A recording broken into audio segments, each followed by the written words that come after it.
sample, Okay. you know, from the population? Maybe you covered it, but I don't know. Oh yeah, I so missed it.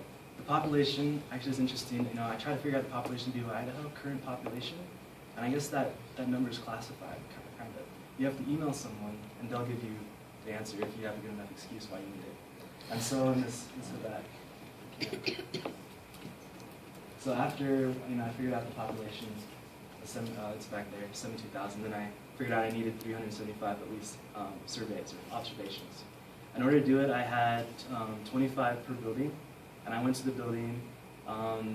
This was variable too, at different times of the day, and I randomly asked people to fill out a survey. Okay. So.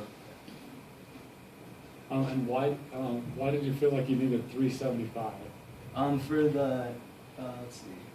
In order to have a 95% confidence interval at a 5% margin of error, Okay. that's how much you need with that 17,000 population. Yeah. Christopher, did you have anything that indicated what grade level, class level the respondents were? No, I did not, but that was one of the factors that people brought up to me and told me that it would be appropriate to have that as one of the variables. How do you think the findings might change if you did an observational study? And basically, I'm thinking you asked people how many hours of sleep you get. Yeah. I'm thinking a lot of people probably have no idea how many hours they actually get. How do you think your study? Do you think your study might change at all if you could actually measure or observe the amount of sleep that people get? Yeah, I think it would. It would definitely be more accurate, I'm pretty sure.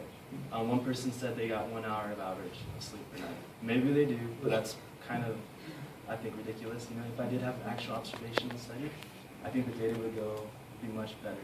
But again, to observationally study 375 people, for me this semester, that wasn't an option. But that's good advice.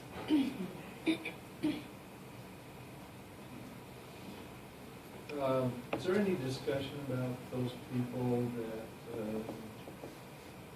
will have the opportunity to sleep during normal hours? Early morning custodial, hundreds work here on campus. They come in, have to get up at 3:30 to be here by 4.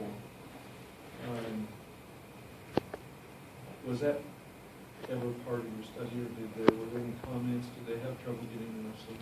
Yeah, there's actually quite a few comments about that I found, and people told me, about employment. Ask when are they employed? Are they doing the night shift? And also, they probably meant the early morning shift. There are these factors that with my study I did not go into to look at. But if I were to do this again, or if we're going to make a program and we wanted to focus on those people, then definitely I think that would be a new focus group. Yeah, sorry, we didn't classify that as a variable. So based on your study, do you think that we shouldn't hire students to work midnights, and because we have dispatchers that work midnights 24/7, even Christmas Day they're there. Yeah. Should we steer away from that to improve their academic? I think I think a lot of it is personal management of your time. You can reduce when you go to sleep, maybe go earlier. But I think those jobs are very important. Those will keep our school running. There's nurses that work night shifts. We need that. We can't live without it. So I think it's unreasonable to change to not allow them to work that time. But a more reasonable approach would be to give them the sleeping program, have them start sleeping early. Thank you. Thank you.